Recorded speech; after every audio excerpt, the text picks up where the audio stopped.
সময় আপনারা জানেন এই ইসলামী আন্দোলনের তারা আমাদের শাপলা চত্বরের ওই সময় আমাদেরকে সরকারের তুপের মুখে ফেলে আমাদের উপর নির্যাতন নিপীড়ন হইতেছে। ওই অবস্থায় যারা প্রেস ক্লাবে সাংবাদিক সম্মেলন করে, বিবৃতি দিয়ে স্বরাষ্ট্রমন্ত্রীর সাথে যোগাযোগ করে, এসপির সাথে যোগাযোগ করে, হেফাজত থেকে দূরে সরেছেন, তারা এবং তাদের আন্ডা বাচ্চা হেফাজতে আসতে পারে। সামনে নির্বাচন হবে, নির্বাচন যদি করে তাইলে এইখানে যেহেতু বৃহত্তর ময়মনসিংহে একটা মজবুত সংগঠন যেহেতু ইত্তেফাক, এই জায়গায় ইত্তেফাকের বাহিরে কেউ দাঁড়াইলে একটা বুড়ো পাবে না।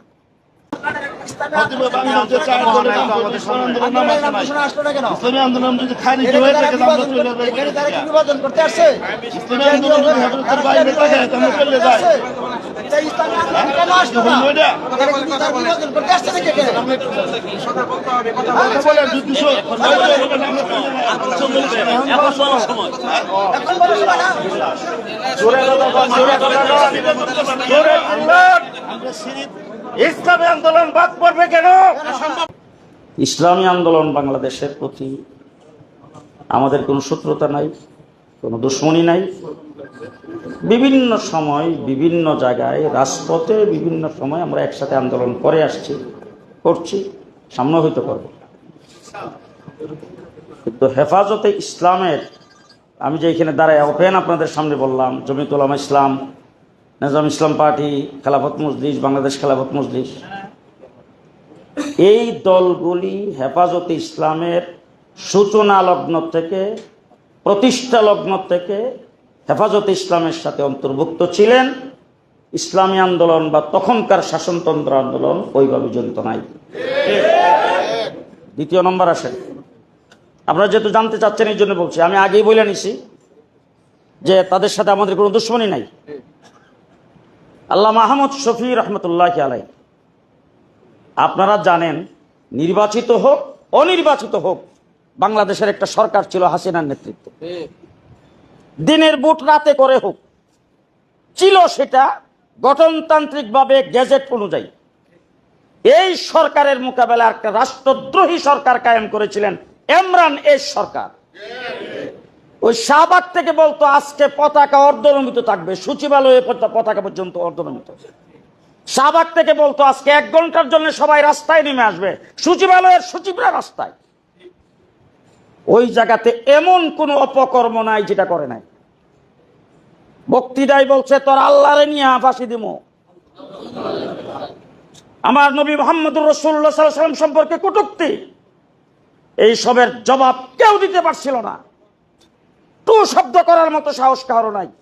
আল্লামা আহমদ শফি রহমতুল্লাহ আলাইহির নেতৃত্বে আমরা শাপলা চত্বর কায়েম করে এমন কবর দিয়েছি, ইমরানের সরকার আর লাকি আক্তারের কোনো খবর আজকে নাই, একদম গর্তের ভিতরে ঢুকে গেছে।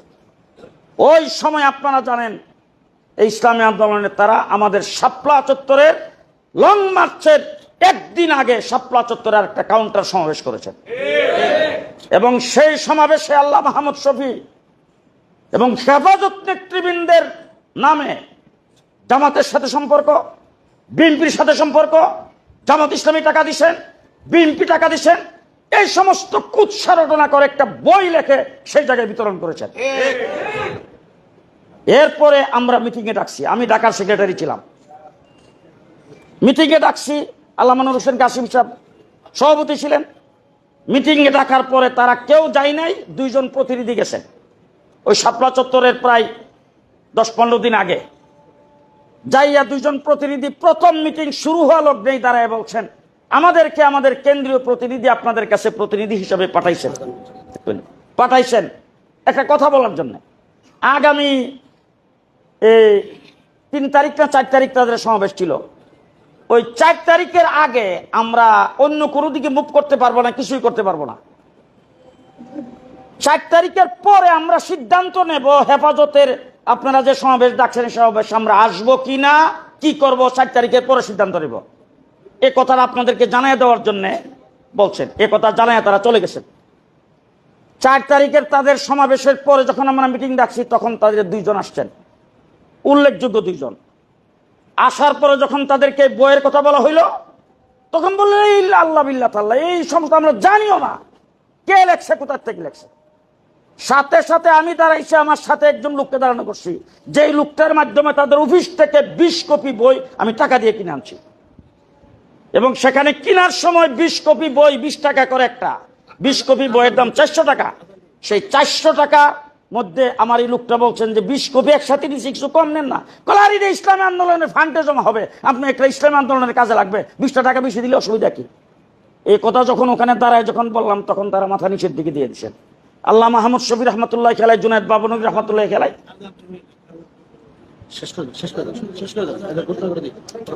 এখানে আজান, এখানে আজান, এই আজানটা 2 মিনিট পরে দিলে অসুবিধা আছে, আমরাই তো সবাই এখানে বসছি।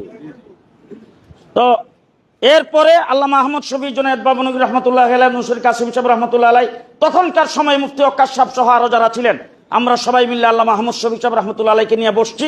বসার পরে হুজুর পরিষ্কার সিদ্ধান্ত দিচ্ছেন, ইসলামী আন্দোলন আমাদের সমাবেশে আসতে পারবে না এবং হেফাজতের মধ্যে তারা নাই। এই সিদ্ধান্ত এখনো প্রত্যেকটা কবিতা দেখছি নাইবে আমি হিসেবে যিনি আছেন আমি হিসাবে কি ভুয়া খবর কইলে ভাই ভাই আমরা কথা শুনি।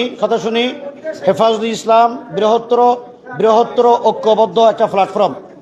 আল্লামা আহমদ শফি রহমতুল্লাহ আলাইহির সিদ্ধান্তের পরে আমরা জাতির বৃহত্তর স্বার্থে সমস্ত ইসলামী ঘরানার সংগঠনগুলোকে নিয়ে ঐক্যবদ্ধভাবে নতুনভাবে দেশকে সাজাতে চাই।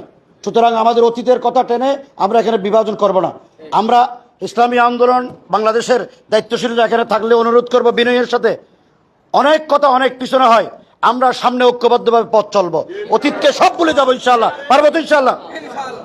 আমি আপনাদেরকে, যেহেতু আমাদের মুরব্বীরা এখানে রাজনৈতিকভাবে চলবো, হেফাজতের মধ্যে দিবেন কিনা সেটা ক্লিয়ার বলেন।